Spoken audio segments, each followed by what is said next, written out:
Opa, Aí, boa noite, Bruna. boa noite, boa tarde. Boa tarde, Bruna.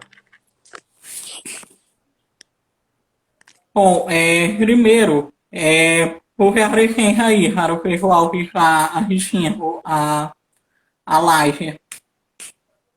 E aí, galera? Primeiramente, boa tarde. Boa tarde aí, Felipe. O grande senhor Raposo, grande poeta aqui da nossa cidade. E que para quem está assistindo, meu nome é Épico MC, sou artista aqui de São Luís, sou MC de batalhas daqui de São Luís. E batalho nas batalhas daqui. E o grande marco aí é que eu fui classificado aí para o duelo nacional que vai acontecer lá em BH. Vou estar indo para lá sexta-feira, daqui a 2 dias. E aí eu tô aqui para bater um papo aí com o senhor Raposo, falando sobre aí a saída, como é que foi e também outras coisas a mais. Exatamente isso. É, agora vamos aqui começar com contando a sua história como pessoa. E essa até é uma pergunta que é muito até complicada da gente responder, porque não é uma pergunta de história como MC artista, é uma pergunta como é uma história como pessoa. E eu acho que a minha história como pessoa, ela está interligada com um pensamento que eu utilizo bastante para tudo, que é como se fosse o meu método de vida, que é uma resolução até de uma ideia filosófica de introspecção socrática, não querendo ser muito problemático, muito difícil de falar, mas meio que o filósofo Sócrates ele falava muito sobre conhecer a si mesmo e tentar sempre aprender ao máximo. Ou seja, eu vejo a história da minha vida assim como pessoa, como uma pessoa que está sempre disposta a aprender, mesmo se for uma opinião diferente da minha, mesmo se for um costume diferente do meu. Sempre estou aqui disposto a aprender e eu vejo a minha história como pessoa dessa forma. Cada dia eu aprendendo mais coisas e até que eu aprendi um dia sobre o hip hop e até hoje eu tô firme nesse caminho aí. É uma, assim, eu foco nesse ponto que pessoa e artista, hoje há uma diferença entre a pessoa e o próprio artista. Como pessoa, ou é um, como artista, ou é outro. Sim, Eu sei que como artista também. Agora vamos falar aqui a sua história como artista. certo. Como artista, eu conheci e me aprofundei mais com o hip hop depois que eu comecei a olhar as batalhas de rima, depois que eu comecei a ouvir o hip hop. Eu acho que esse foi a primeira chama ali que me levou junto para essa ideologia, para esse pensamento, para esse estilo de vida. E esse foi o meu começo. Primeiro foi ouvindo rap, após assistir as batalhas de rima, ficar empolgado com aquilo, mas eu nunca imaginei que um dia eu iria participar realmente de batalha de rima, entende? Então, a primeira coisa foi assistindo no YouTube. Depois os MCs, eles mandavam rimas de referências de rap que eu não conhecia. Aí eu, pô, o cara falou de tal rap, tipo, do Emicida. Eu falei, pô, nem ouço Emicida, tem que entender essa rima. Eu fui lá e ouvi o Emicida. Até que eu continuei assistindo até um certo dia. Eu comecei a rimar na brincadeira com meu amigo, que é o Yuri, que mora lá no Tambaú. E a gente começou a rimar e tal. E desde então, não parei mais. Assim como o início da minha jornada como MC foi exatamente essa.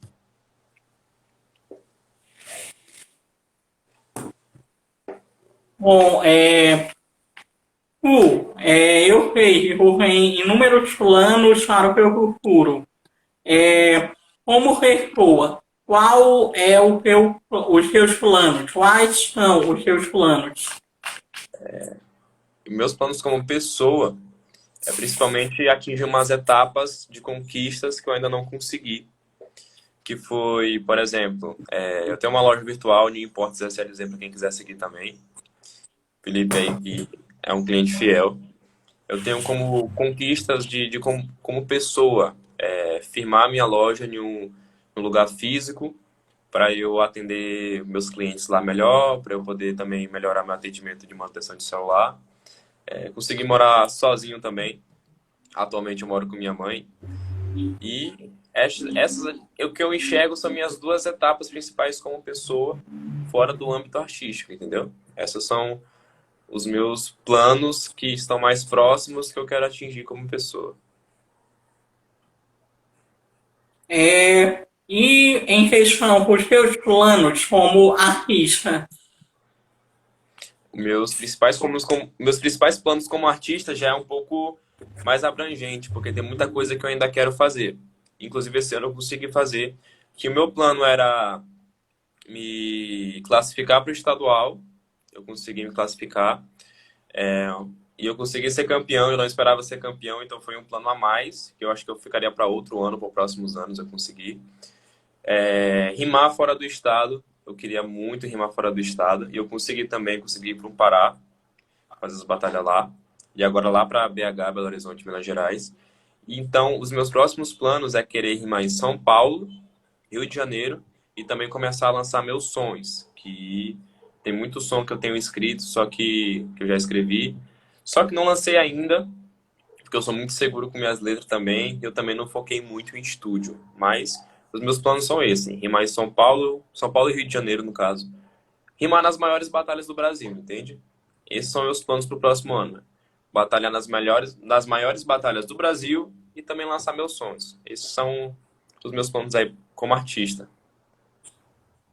e agora nós vamos debater sobre aquele tema que eu me mantei, que é sobre o Bolsonaro e racismo, o terceiro Reich brasileiro e os reflexos da ditadura. Cara, esse foi um tema absurdo, viu? Esse foi E um tema absurdo que tu me mandou, realmente, que foi falando sobre o Bolsonaro, o racista, o terceiro Reich e a ditadura militar. a ditadura militar. Bom, dá pra gente fazer uma conexão mental entre essa linha de raciocínio, porque a gente vê, por exemplo, ideais e valores que, por exemplo, o bolsonarismo quer pregar, que é muito parecido com os ideais e valores da época de 64, entende? Começou ali em 1964 e foi até 1985. E é um pessoal que eles não aceitam a democracia de jeito nenhum.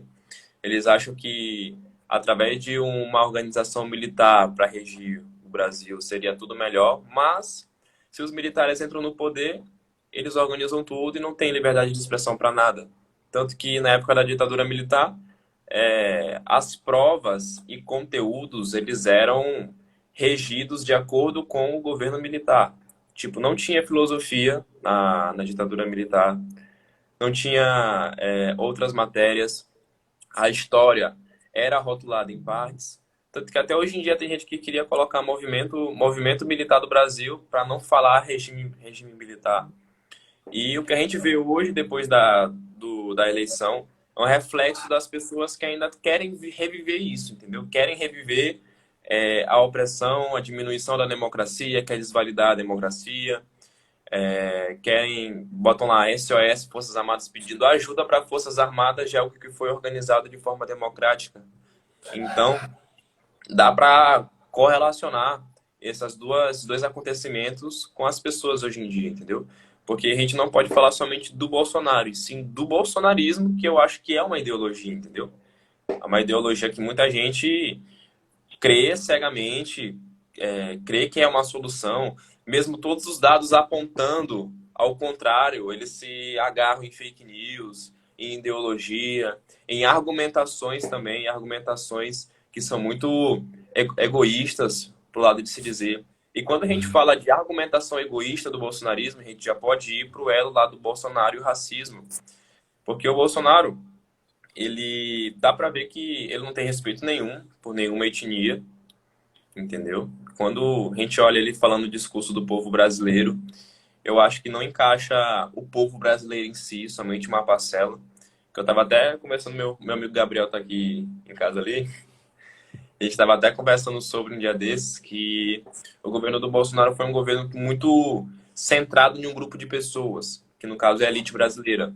E a elite brasileira, desde a construção do nosso país, sempre foi pessoas brancas e privilegiadas, donos de grandes fazendas. Então, o Bolsonaro sempre está ali pensando nessa elite ali para o bem dela. A população, que é a população mais pobre, que passa mais necessidade, ele não liga, não tem privilégio nenhum, não tem atenção nenhuma. Então, isso também é uma forma de governar racista, entende? Uma forma racista de governar o país. E ele colocou isso várias vezes, durante vários discursos. Ele já foi racista, já foi homofóbico, já foi xenofóbico também.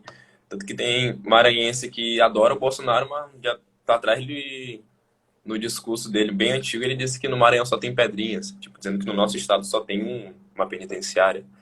Então, ou seja, o Bolsonaro não é ligado só com racismo, é com outros preconceitos também.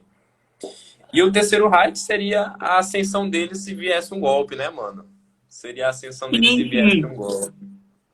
É, E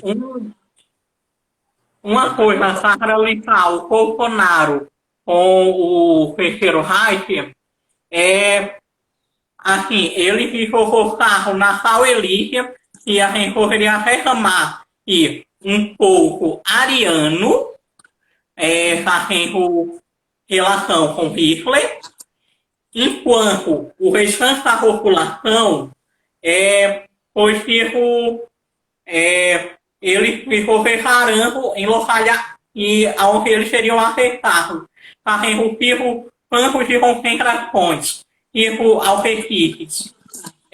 Tem até um livro muito interessante chamado Maus, onde é uma história sobre um sobrevivente, o campo de concentração de Auschwitz, aonde os nazistas são comparados a carros e os europeus e todos os outros que estavam no campo de concentração, e como tu sabe, não eram só os europeus, mas também homossexuais, cristãos e muitos outros que não se encaixavam no padrão ariano, é, eram colocados como ratos nessa Sim, temática da caça e morte, os marginais daquela propriedade.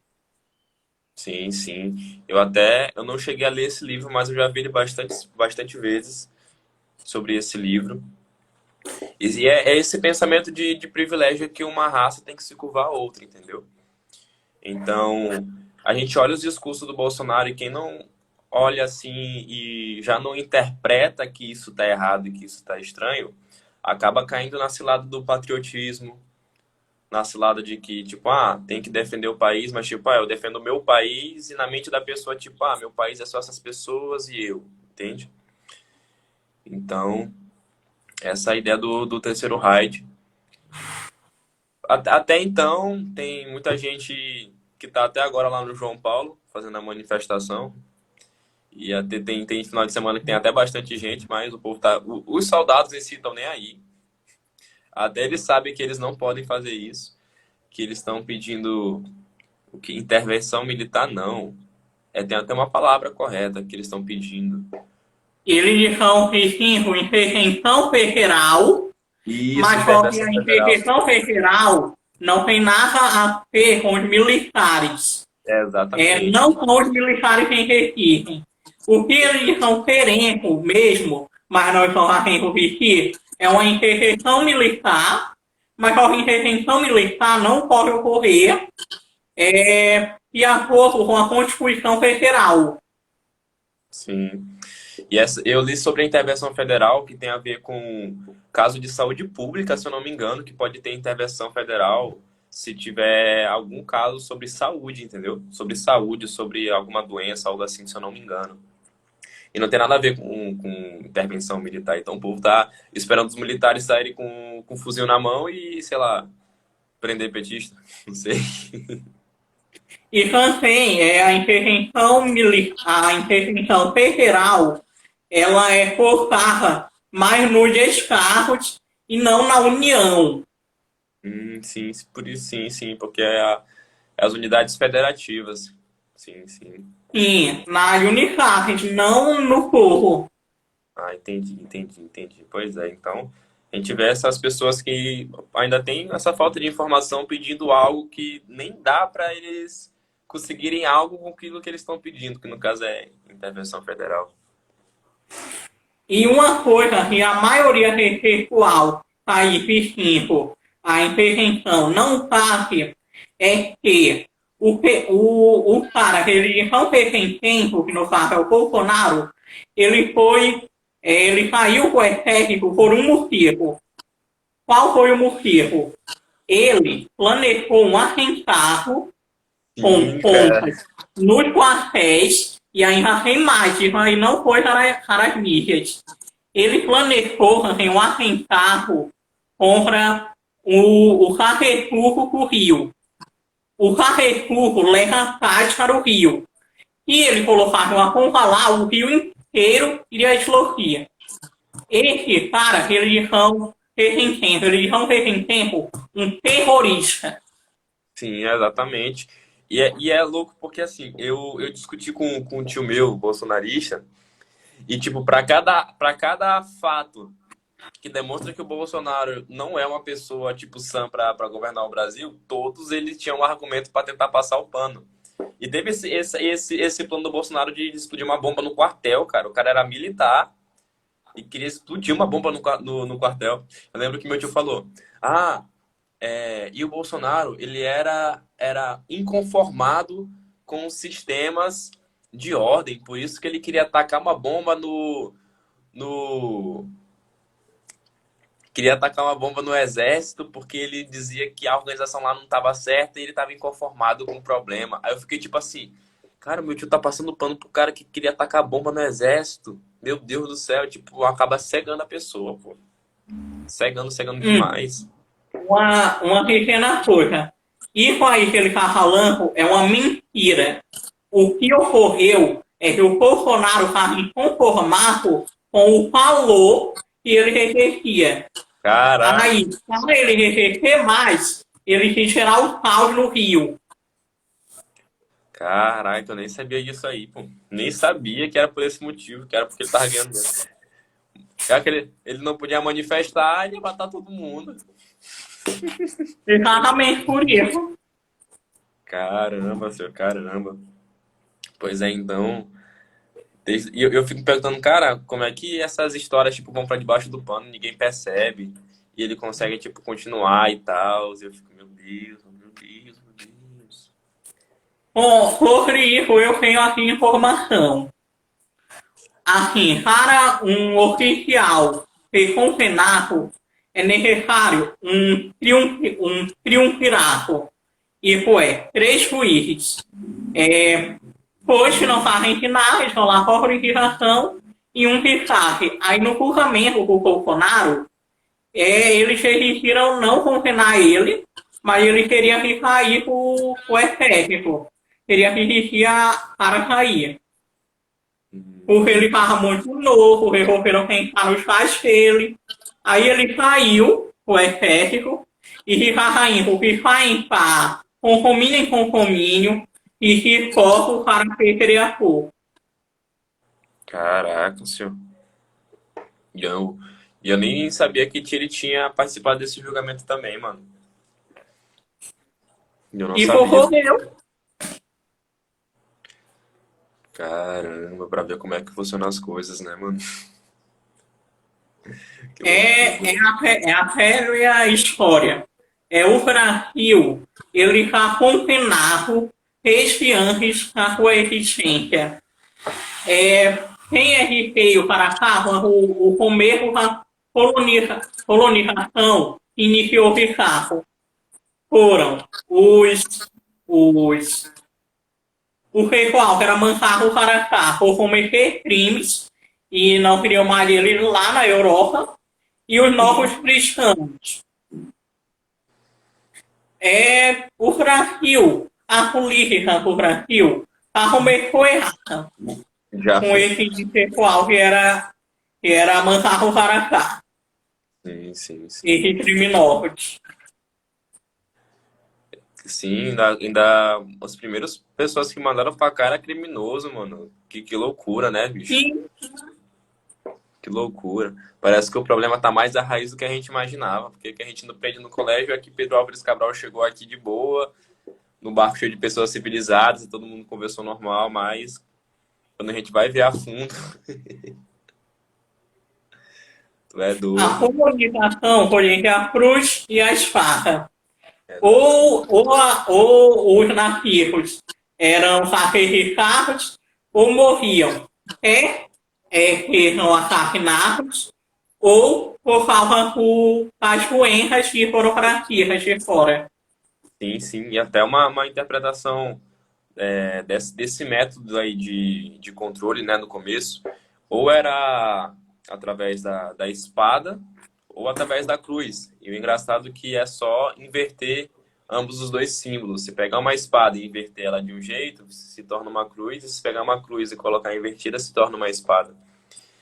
E Exatamente. ou era pela força ou era pela fé. Só que a fé seria negar a fé que tinha aqui, entendeu? Então, já o início da população brasileira, quando teve esse choque de realidade, esse também a gente pode falar de um princípio de globalização, né? De um povos de outro lugar para se conectar, foi esse início de colonização, de falta de tolerância religiosa, de obrigar as pessoas daqui a servir o Deus deles porque estavam corretos.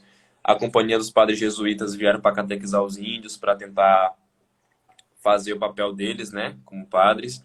Tanto que até hoje tem o centro de padres jesuítas aqui em São Luís. Pode ir lá, que tá lá. Era uma escola, na verdade, uma escola de padres jesuítas. E mesmo depois de 1500, de 2022, a gente vê o mesmo ato messiânico de muita gente, não todo mundo, a gente nunca pode generalizar, mas tem muitos cristãos que até hoje eles querem aplicar o mesmo sentido, da mesma forma, que tipo, Jesus é o caminho e o seu Yorubá é o diabo, por exemplo. Tem muita gente que usa o mesmo argumento que os padres jesuítas vieram séculos passados para tentar catequizar. Essa ideia messiânica eu não acho da hora, eu não acho legal, entende? Salve, MZS. Aí, ó, o Brabão aí que já tá no Nacional também. Boa tarde, mano. Como tu estava falando aí a questão do cristianismo. O cristianismo, ele tende a demonificar os deuses de outras religiões, como, por exemplo, a religião babilônica. Baal, que era um deus babilônico, ele foi colocado como demônio. Sim. E além de outras, né, mano? E o engraçado é que na época da Idade Medieval, onde teve a ascensão da Igreja Católica, para os padres, esses padres que se locomoviam de um lugar para outro, catequizar os lugares, eles não poderiam fazer de vontade própria, eles tinham que ter um documento. Aí o Papa regia uma bula papal, que era um documento oficial da Igreja Católica, autorizando eles a ir colonizar esses outros lugares e tipo uma carta com autorização meio que de Deus para poder colonizar outros lugares. Cara, isso é bizarro, pô. Bizarro, bizarro, bizarro. No primeiro período que eu fiz história, a gente tinha acesso a esses documentos, entendeu? Essas informações mais antigas, a gente ficava, caraca, a história é muito pior do que a gente imaginava, bicho. Muito pior mesmo. Até Tem hoje a uma gente... coisa que eu acho que muita gente até não sabe, mas o.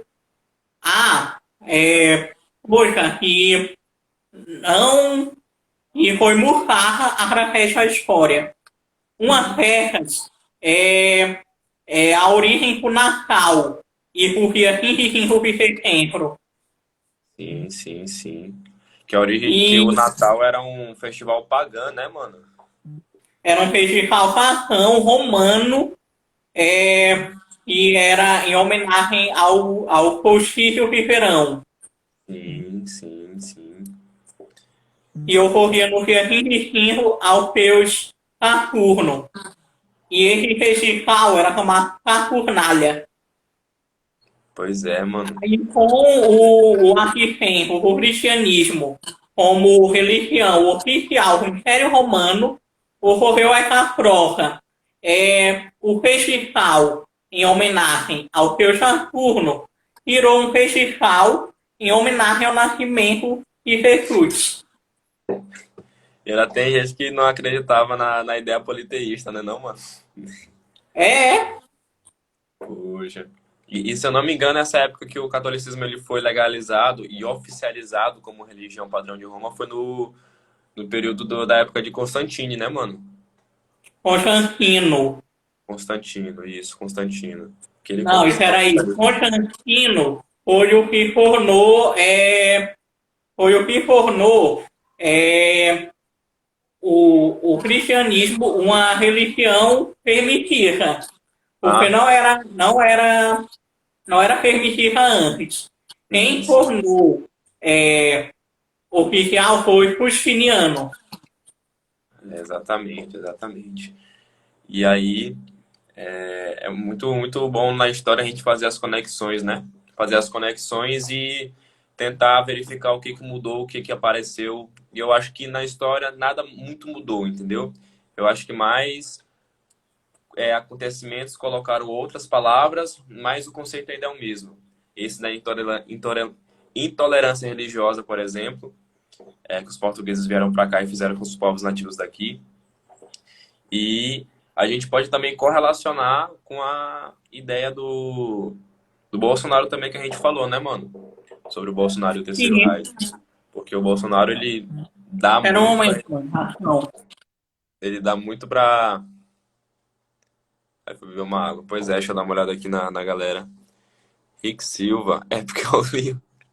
Que nada, mano. Boa tarde, mano. Boa tarde. Estamos aqui trocando uma ideia aqui, um papo, trocando um papo histórico aí sobre vários assuntos. Agora a gente entrou no assunto do Bolsonaro em si, o fascismo e tudo mais. Agora a gente já está indo correndo já pela historicidade, sobre a história mais passada, sobre os padres jesuítas que chegaram aqui e sobre a colonização também, sobre a intolerância religiosa, sobre a ordem militar como organização social do país, por exemplo.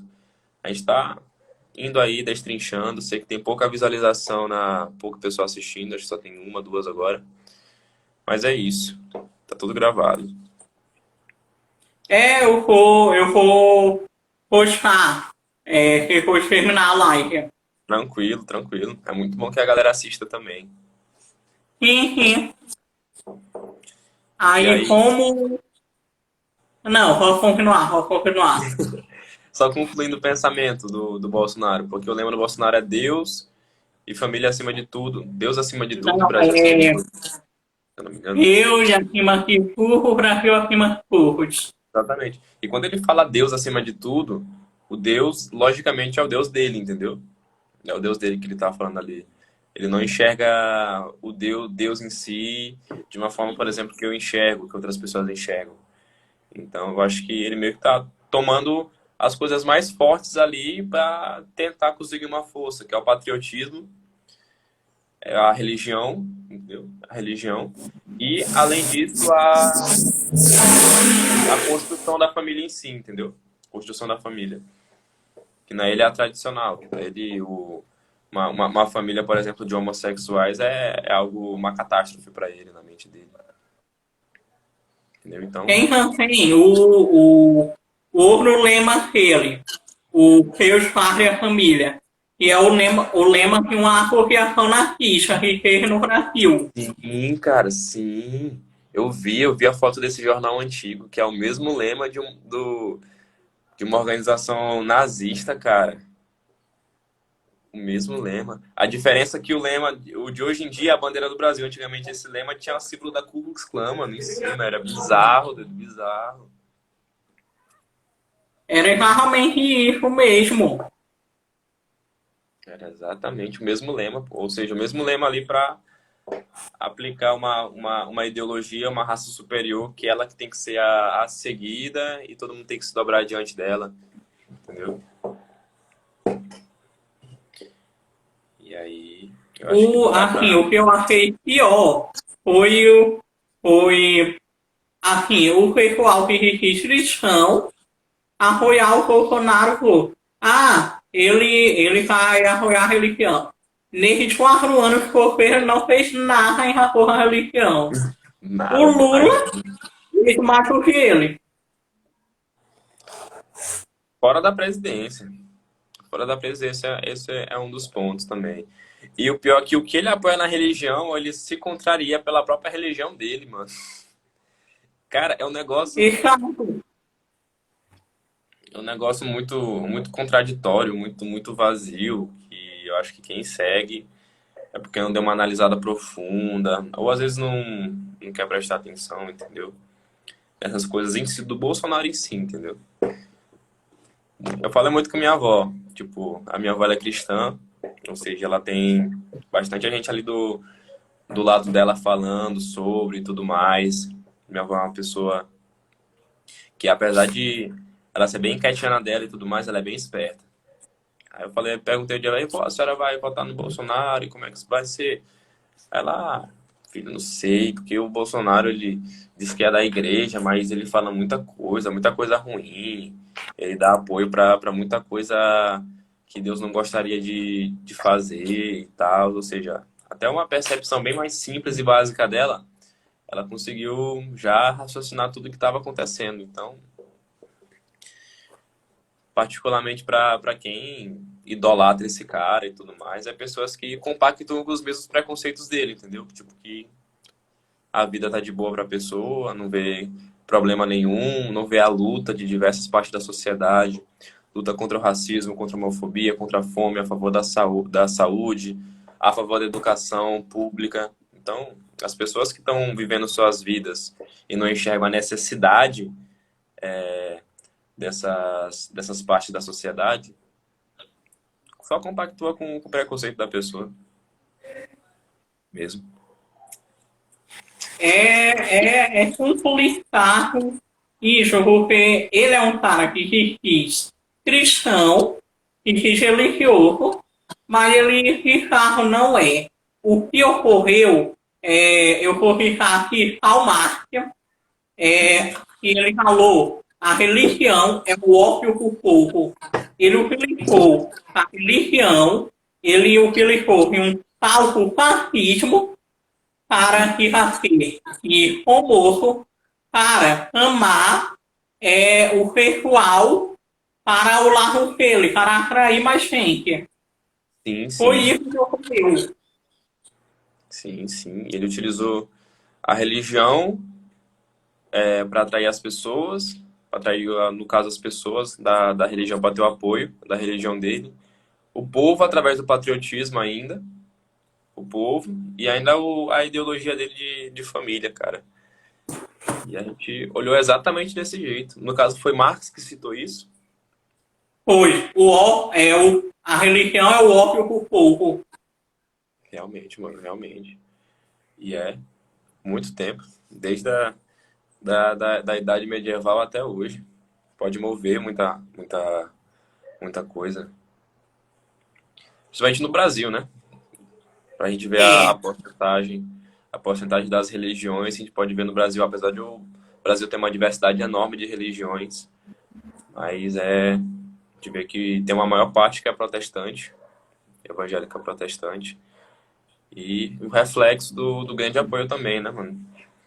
Porque sim, as pessoas, elas têm mais medo do Brasil se tornar um país contra a ideologia que é que elas acreditam na sua religião do que um país que esteja mais longe do preconceito, entendeu? Mais longe de ideias fascistas, um país que esteja mais longe de tudo isso, entende? Por isso que é engraçado que o cartaz que está lá no João Paulo é tipo, comunismo nunca mais. E a mesma coisa que aconteceu durante a ditadura militar, um dos motivos que tipo, formaram para a ditadura militar acontecer, ter aplicado o golpe, foi o medo do comunismo, que o comunismo ia tomar o país e tudo mais. Aqui no Brasil realmente tinha pessoas comunistas, tem, até hoje tem, mas no Brasil tinha pessoas que tentaram aplicar um golpe comunista. Só que esse golpe comunista, que foi a intentona comunista, parece que não durou 30 minutos. Porque era pouquíssimas pessoas, cara. Era pouquíssimas pessoas que fizeram a intentona comunista. Em menos de 30 minutos, uma hora, todo mundo perdeu e quem perdeu foi preso. Só que por conta desse ato que foi um fracasso, a intentona comunista, as pessoas que queriam já pro o poder do Brasil utilizaram essa intentona comunista como justificativa que teria que ter um controle total do governo militar para tirar toda a ameaça do controle, entendeu? Para tirar toda a ameaça. E foram várias, na verdade, foram vários lugares no mundo que utilizaram esse mesmo marketing, esse mesmo lema de vamos defender o Brasil do comunismo e eles aplicavam o golpe militar. Não o Brasil, vamos defender o país da ameaça comunista. Eles aplicavam o golpe militar. Em vários lugares. Vários lugares. Uma coisa que eu acho que todo esse pessoal que fala, comunismo nunca mais, comunismo nunca mais, não sabe o que de fato é o comunismo e como ele é diferente do socialismo. Porque há uma diferença de fato entre o comunismo e o socialismo.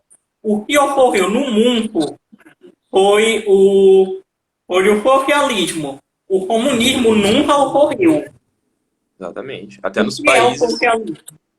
O que é o socialismo? O socialismo é o controle radical pelo Estado, pelos cidadãos, mas há um Estado por trás de tudo. Enquanto no comunismo não há mais esse Estado. Como é que pode ser? Há um Estado capitalista, aí ocorre uma revolução e há um Estado de transição, que no caso seria o socialismo.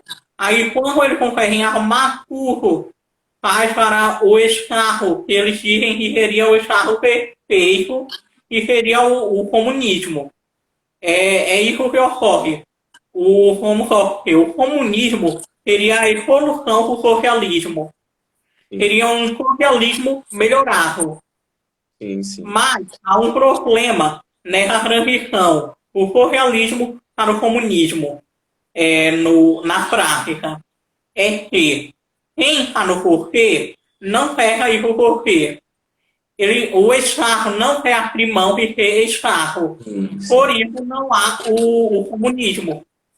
Exatamente.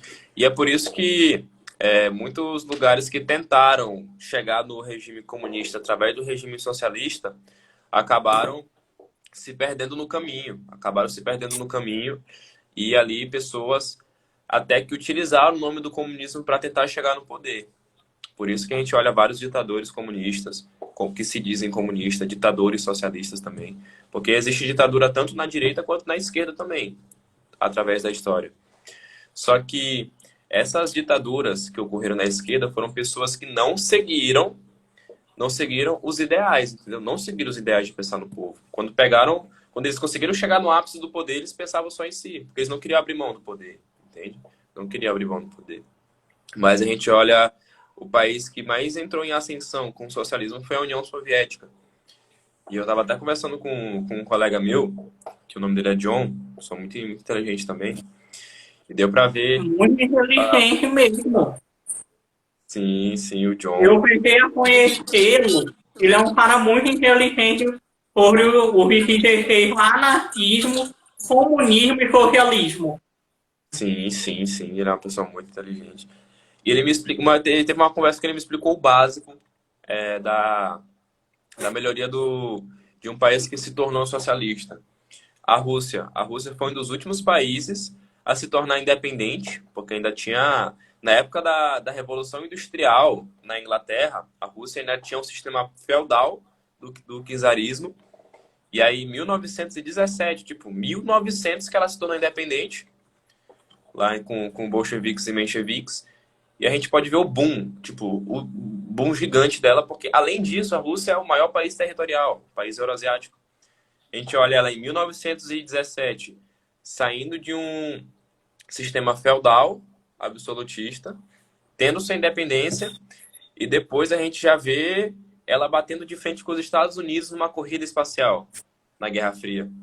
Ou seja, foi um curto período, tipo, um período muito rápido. A Rússia conseguiu sair de um país feudal para um país que amedrontou os Estados Unidos quase durante toda a guerra espacial, que colocou o primeiro homem na órbita da Lua, Yuri Gagarin e Sputnik, né? E aí a gente vê a evolução, entende? A evolução. A gente tipo, não consegue enxergar em si como é que foi. Com o socialismo, né?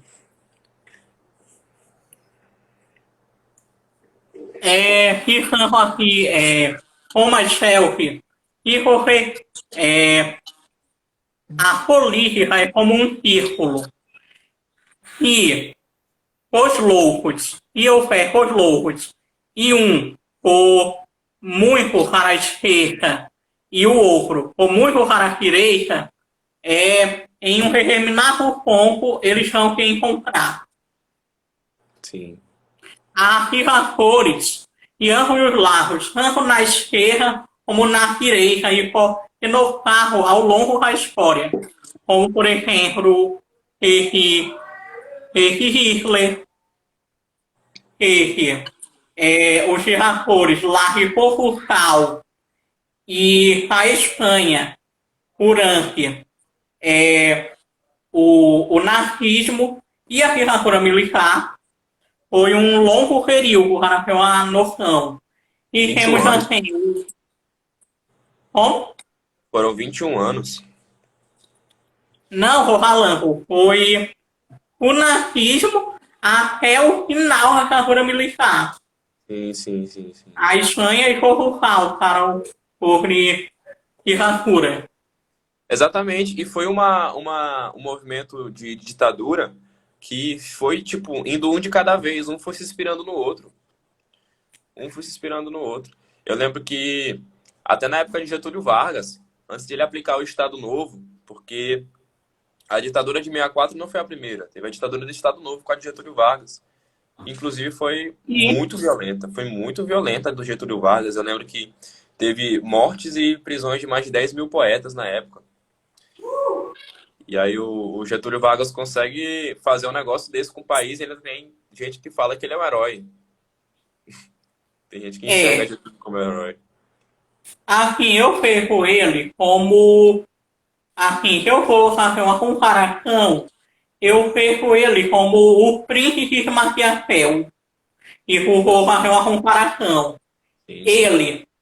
Ele, Maquiavel fala assim, é, um, um príncipe deve ser amado e respeitado pelo povo, mas se ele não puder ser amado e respeitado e temido, ele deve ao menos ser temido. Sim, sim. E o famoso dogma, né, mano, de ser amado ou ser temido. O que é mais difícil, o que é mais fácil. E o Getúlio Vargas ele conseguiu, de uma forma excelente, até o final, conseguir se encaixar nesse quesito. Porque até a carta dele de suicídio, ele consegue, tipo, carimbar que ele foi um herói no Brasil. Sabe? Até na carta de suicídio dele. E a parte que ele pensou na maior parte da população, fez várias coisas para a maior parte da população, tanto que ele era conhecido como o pai dos pobres, tudo mais. Usou muito a política de massa através do rádio, da imprensa, que não tinha ainda no Sim, Brasil, utilizou bastante. Tanto que era coisas jornalísticas que eram inspiradas no fascismo de Mussolini, que Mussolini usava muito isso, usava muito rádio, usava muitas informações para informar o povo, e também o nazismo também, lá na Alemanha. sim. Tem até um filme chamado Passado de Flores. Não Então, em assisti. determinado momento, há um alemão que foi tido como herói e fazem toda uma provocação para mostrar como os alemães são superiores. Aí ele fica sendo visto como herói. E no final, há até um filme que eles fazem, dentro do filme, mostrando a história que ele é alemão e que ele era um herói. Esse é um Sim, filme assim, genial, maravilhoso. sim. E a gente vê, na verdade, todos os países fazendo isso, né, mano? Porque teve esse caso que você disse, né, da Alemanha, que fez um filme mostrando um protagonista, né, alemão e tudo mais. Só que a gente vê o pai da propaganda patriota chamado Estados Unidos, né, mano? É, E nem se compara, mano. Não tem como comparar a propaganda dos Estados Unidos. Os caras fizeram Capitão América, fizeram Rambo 1, 2, 3, tudo na mesma perspectiva. Tipo, eu sou o bonzinho e quem tá de vermelho é o vilão. E até hoje. assim, o melhor exemplo disso é justamente Quero Pet, onde temos quem são os vilões. Em determinado momento são alemães, mas depois são os russos. Sim, Justamente essa luta o radicalismo contra o nazismo ou o comunismo, socialismo. sim, sim. Eu tava assistindo ontem o Sniper Americano. Eu tava Peraí, assistindo. Ração. Não, tranquilo, pode ir lá.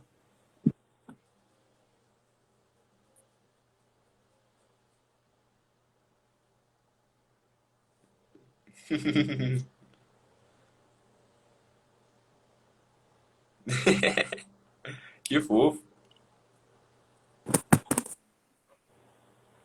Eu Pode tô. continuar aí. Eu tava até assistindo ontem o Sniper Americano. E no filme ele não tem muitos traços, tipo, de ódio pelo comunismo em si, entendeu? Pelo ódio pelo comunismo em si. Mas ele já, no início do filme, quando vai começando, ele já mostra o atentado do 11 de setembro.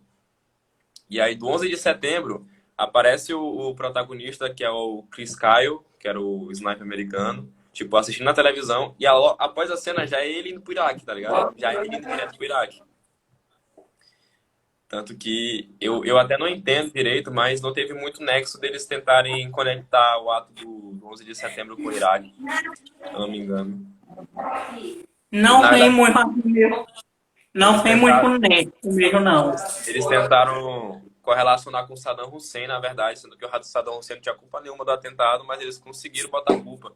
E foi o George Bush, se eu não me engano, que queria porque queria atacar o Iraque.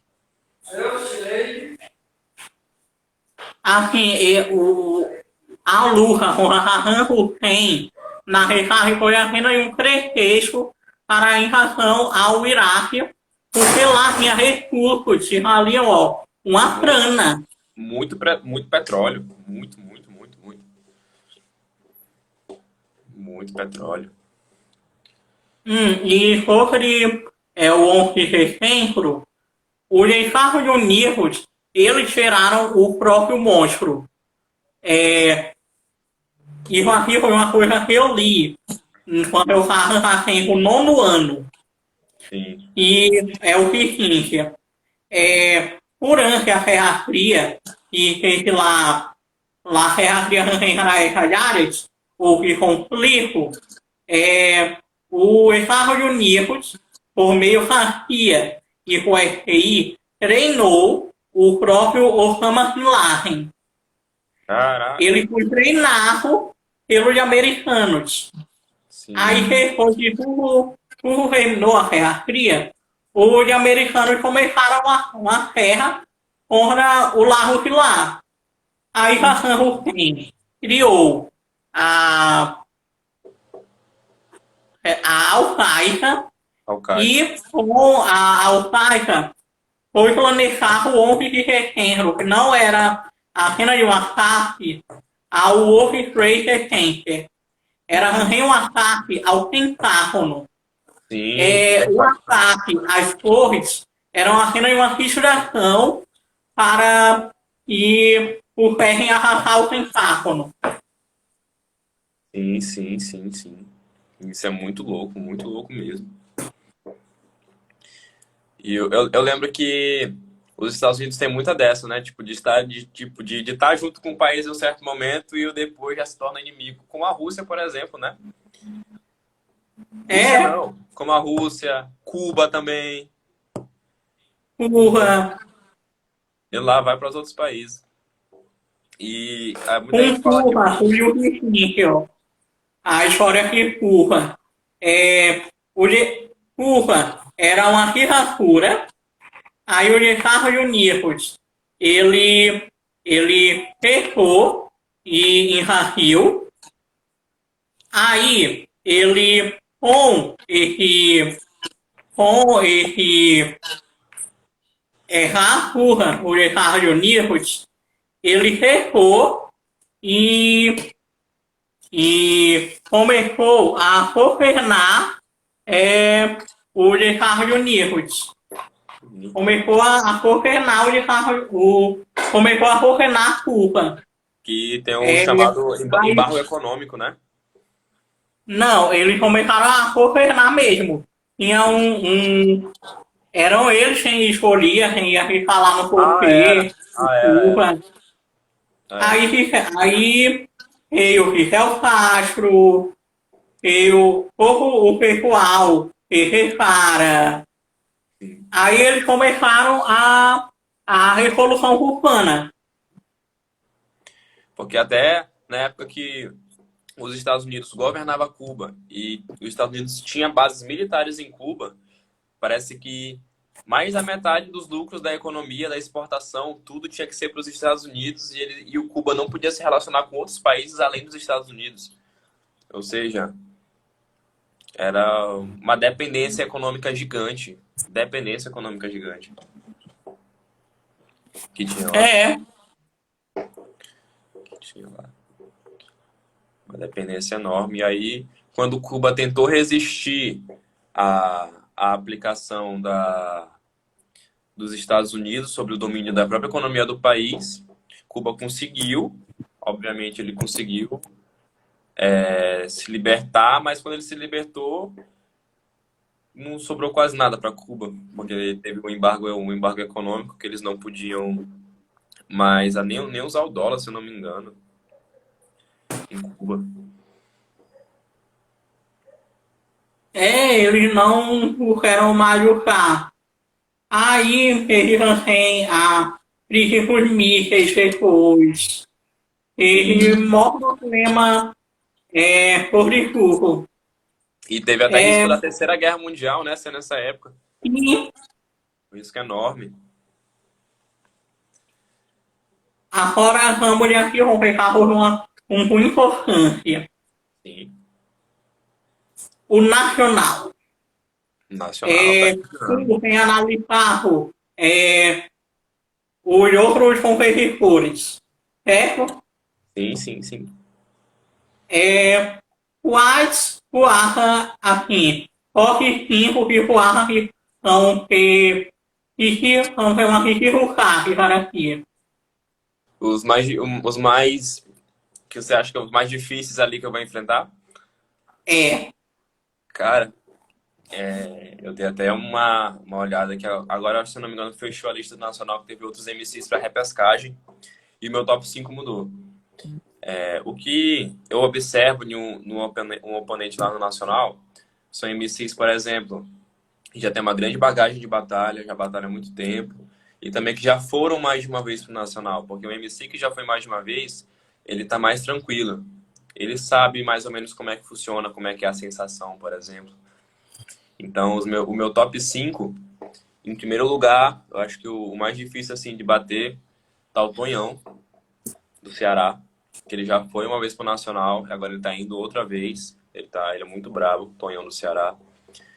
O segundo MC, na verdade, isso. Vamos colocar, tipo, sem níveis, não vamos colocar em níveis, mas tipo, MCs que eu tenho certeza que vai ser difícil de passar. Tem o Tonhão, tem o Big Mike. Big Mike que é o MC do São Paulo que tá ganhando tudo no Brasil, tá ganhando tudo. Ele ganhou FMS, ganhou estadual, ganhou outras batalhas. É um MC que já tá rimando há muito tempo de alto nível. Tenho certeza que ele vai ser muito difícil de batalhar, vai ser um oponente muito difícil. Tonhão, tem o Big Mike, tem também o CH do Espírito Santo, que é um MC muito bom também. Não pisou no Nacional, mas já pisou em todas as batalhas do Brasil. Ele é muito bom também, o CH. Tem o MZS, que deu um salve aqui também na live.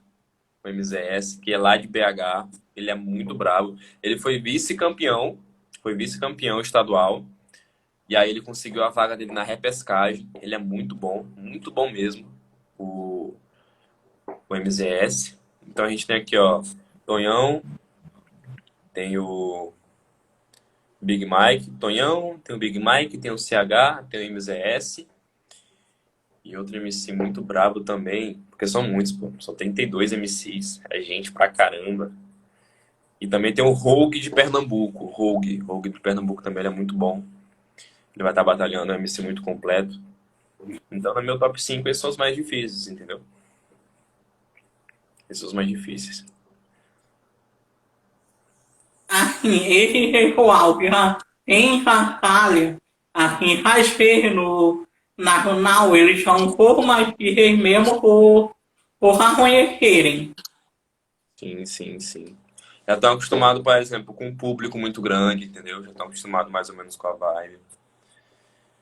Pra mim, vai ser uma experiência nova, mas garanto que eu tô chegando lá preparado. Agora, uma frase que te marcou.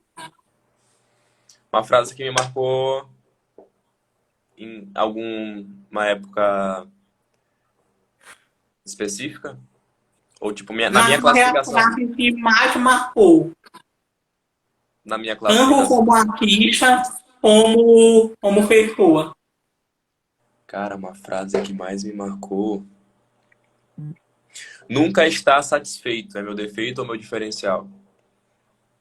Porque essa é uma frase que eu sempre ouvi em tudo que eu faço, que é uma frase até do Victor Xamã, de uma música dele, que é um artista lá de Manaus. E essa acho que foi a frase que eu ouvi que fez eu ter essa fome, essa sede de batalha, de rima e tudo mais, foi não me conformar e nunca estar satisfeito com, tipo, o meu nível ali, entendeu? E aí vem o questionamento, nunca estar satisfeito, é o meu defeito ou o meu diferencial? E eu vi, essa frase ficou muito na minha mente, por exemplo, tô treinando, eu falei, pô, não cheguei ainda onde eu quero, não cheguei onde eu quero. Ganhei o Festival Quebrada, tipo, ganhei, mas ainda não cheguei onde eu quero. Ganhei o estadual, tipo, não ganhei, mas ainda não cheguei onde eu quero. E talvez se eu ganhar o nacional, por exemplo, eu também vou pensar a mesma coisa, porque, tipo, eu nunca tô satisfeito. Só que essa ideia de eu não estar satisfeito acaba me impulsionando para ir mais além, entendeu? A buscar mais além, entendeu? Sim, mas também há um problema em pensar assim. E é justamente a história com o Ícaro. Sim, sim, sim, sim, sim. E a gente pode, igual emitir, fazer um paralelo entre Ícaro e Ismalha. Esmalha. Olhei pro espelho, Ícaro me encarou. cuidado, não voa tão perto do sol. Eles não pensam que tem que ser livre. Tem que dar que ser como um rei. Pois é, dá pra fazer uma analogia muito boa entre esses dois pensamentos. E o problema é tem um lado bom e o lado ruim. O lado bom é que eu sempre estou pensando em avançar tipo, chegar em outras etapas, bater outras metas. Mas o lado ruim é o lado de eu nunca estar conformado, não conseguir, tipo, aproveitar aquele momento, entendeu? Tipo, não consigo aproveitar aquele momento, reconhecer minha conquista, saber o que eu fiz, tipo, foi importante, entendeu? Então tem os seus prós e os seus contras, mas no início e até agora é uma coisa que também tá vindo. Eu acho que de um tempo para cá eu aprendi mais a, tipo, aproveitar o momento, a celebrar mais, entendeu? Tipo, por exemplo, nesse exato momento, tipo, eu tô satisfeito, entendeu? Eu tava mais insatisfeito, muito mais quando eu tinha ganhado só o Festival Quebrada, porque, tipo, tinha muita coisa ainda que eu queria viver, muita coisa que eu queria participar, batalhar do estadual, por exemplo. Aí depois do estadual, meio que eu dei me acalmei um pouco, mas ainda tô com essa febre aí de continuar e não parar. É, agora ficem perguntas.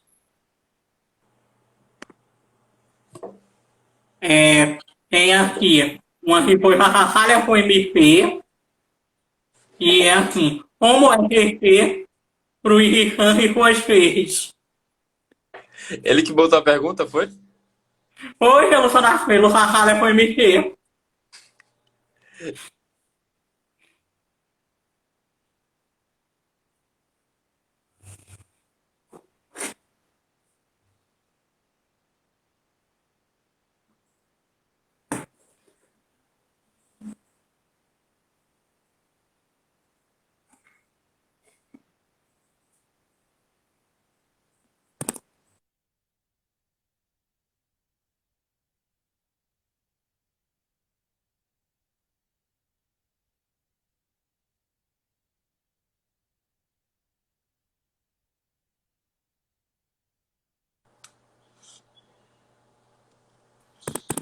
Voltou? Voltou. Voltou. É que eu fui clicar aqui no negócio, aí passou o story. Aí ele desconecta. Mas sim, irritante mandou isso aí. Eu nunca nem batalhei com irritante, pô. Eu nunca nem batalhei com irritante para começo de conversa e ele tá falando que eu já perdi 2 vezes pra ele. Cara de pau. Inclusive amanhã tem batalha do MB. É, Sacada e aniversário. Exatamente. Salve, salve, Dandim. Daniel aí, o bravo que tá na ISP. Um dos mais métricos bélicos diabéticos soviéticos. Salve, cria. Pois é, teve mais alguma pergunta? Tem mais uma ele, mas agora é como ele mesmo. E é como é reter para o irritante. Nunca nem batalhei com esse bicho, seu. Na batalha do QI, fizeram um grito assim. Épico vai pro Nacional, mas vai como é? Épico vai pro Nacional, mas perdeu pro irritante. O que vocês querem ver? Sangue. Eu fiquei, rapaz, eu nunca nem batalhei com irritante, senhor. Rapaz, tem muita desgraça mesmo, né, senhor? É, Épico vai pro Nacional, mas perdeu pro irritante. O que vocês querem ver? Sangue.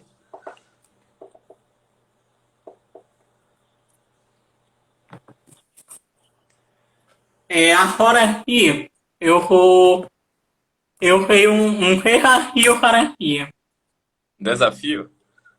É, como eu te falei, tem um desafio. Era a ação. Lá vem.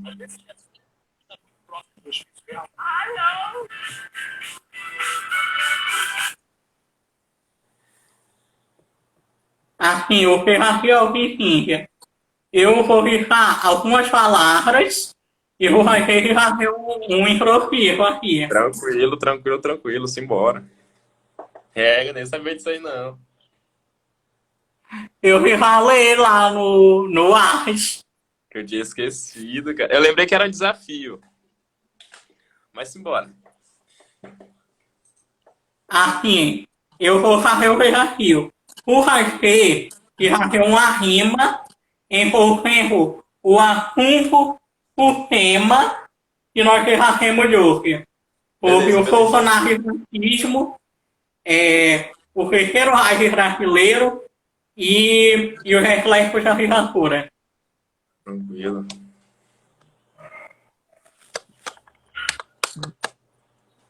E Tranquilo, até um tranquilo. fiche aqui.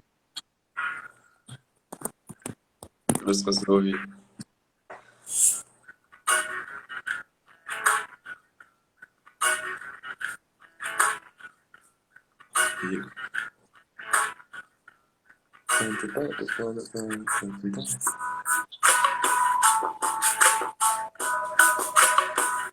Tô ouvindo, tô ouvindo.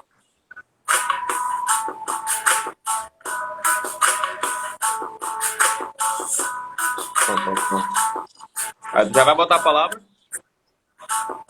Não vai, não, vai ter que rimar Tema, sobre o né? tema. Tchau, tchau. Se eu tô no improviso, minha lírica é mais plena. Sempre agilizo se for pra encaixar do tema. Por isso meu talento é mais raro. O primeiro argumento foi falar até do Bolsonaro. do Bolsonaro e sua ideologia que é fascista, tanto que é homofóbica e também racista. Mas eu sempre trago minha literatura para sempre chegar e apago todo resquício de ditadura. Se for tecer o hate, não se atreve. E se tiver hate, eu represento tipo a FEB, uma força expedicionária brasileira contra todo o fascismo. É uma questão certeira. Ah, o vídeo tá até difícil de ouvir para entender, mas eu sempre vou fazer o meu RAP. E contra todo o fascismo eu combato com arte como o Chico Buarque dentro da MPB. Isso que eu faço de improviso é uma arte, não é a sétima, mas ela é ecométrica, rapaz. Por isso eu sigo para representar uma arte boa que é para todo mundo até cantar. E eu não posso esquecer do tema. Já disse, não sou vice, minha rima é plena. E eu sempre faço minha improvisação, mandando conhecimento para a população. Esse que foi o tema. Na levada, tem gente que pede força para as armadas, para forças armadas na sessão. Eu prefiro ter levada junto com minha educação, mantendo sempre o tema que se disse sem cinismo, pois rima boa eu sempre priorizo no improviso. E é isso que eu faço aqui nessa treta, educação no compasso, na base com muita letra. Aí, como eu falei, eu preparei uma surpresa para ir pelo Nacional. Sim.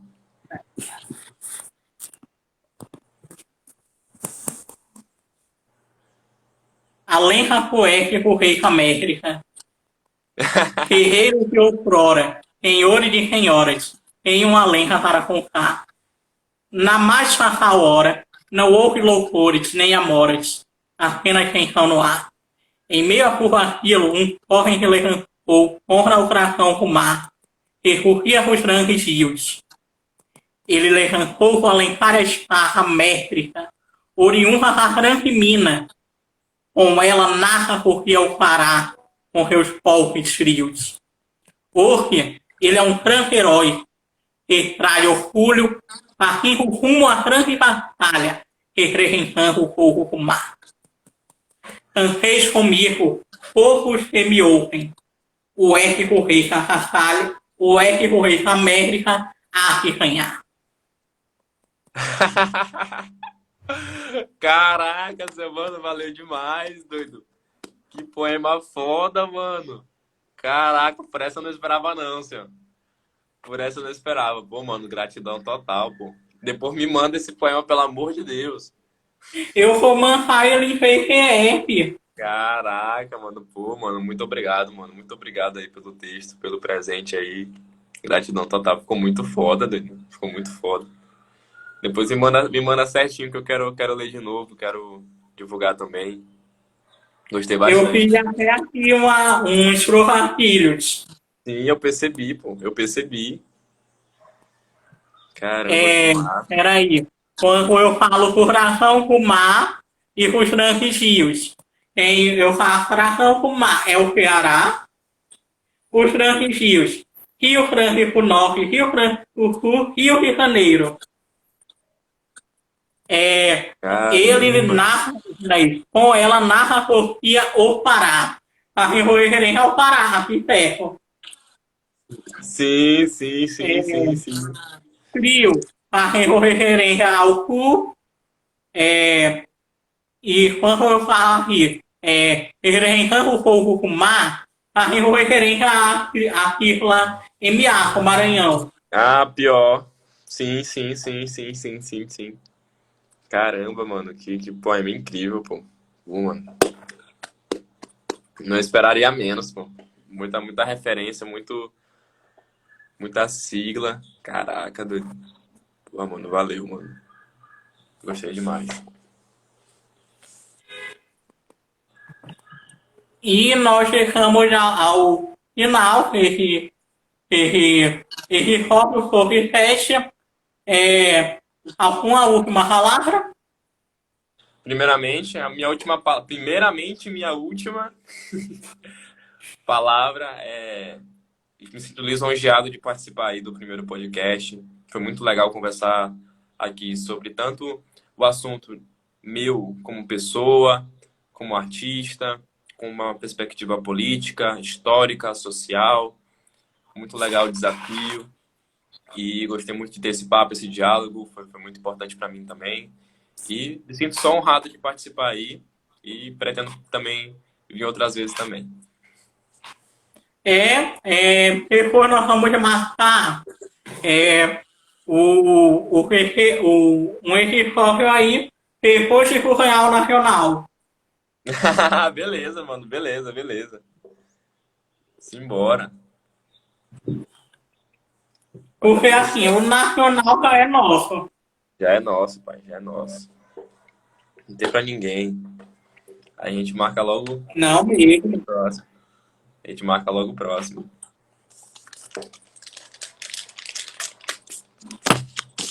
Ah, depois eu vou fazer um especial de Natal. É uma boa, pô. É uma boa. E é legal até É uma boa. convidar outras pessoas pra fazer todo mundo junto. Usa uma Oxóssi. E o Oxoque é brabo. Seria também Rassana, Rassei com Mila. Sim, com a Mila. Mila e Mia. Sim, Mila e Mia. Duas brabíssimas da poesia daqui. Esses também. E Mia foi campeã do estadual de slam, que eu tive a honra de ser jurado lá no centro. E ela já tá também classificada pro Nacional de Slam. Nacional de E Slam. eu vou pro centro. Uhum. Slam e poesia. Aí eu vou fazer esse ritual. Aí nós vamos fazer tipo um mini slam. Pronto. Eu até lanço minha poesia também. É, até eu vou entrar E nessa. tu lança a sua. É isso aí, mano. É isso aí. Vai ser muito da Poema hora. de Natal. Exato, exato, exato. Pois é, irmão. Gratidão total aí por ter participado. Uma honra aí participar do podcast. Foi muito da hora. E é isso.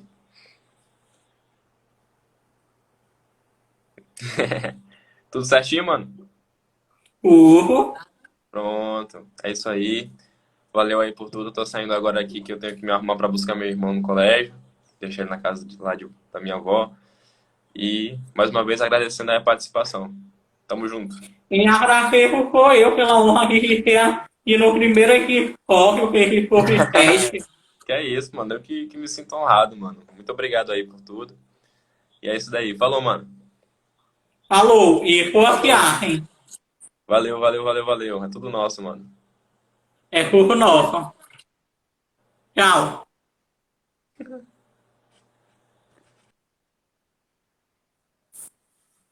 E esse foi o episódio que só porra essa semana. É, fiquem aqui, aguardando mais e tchau.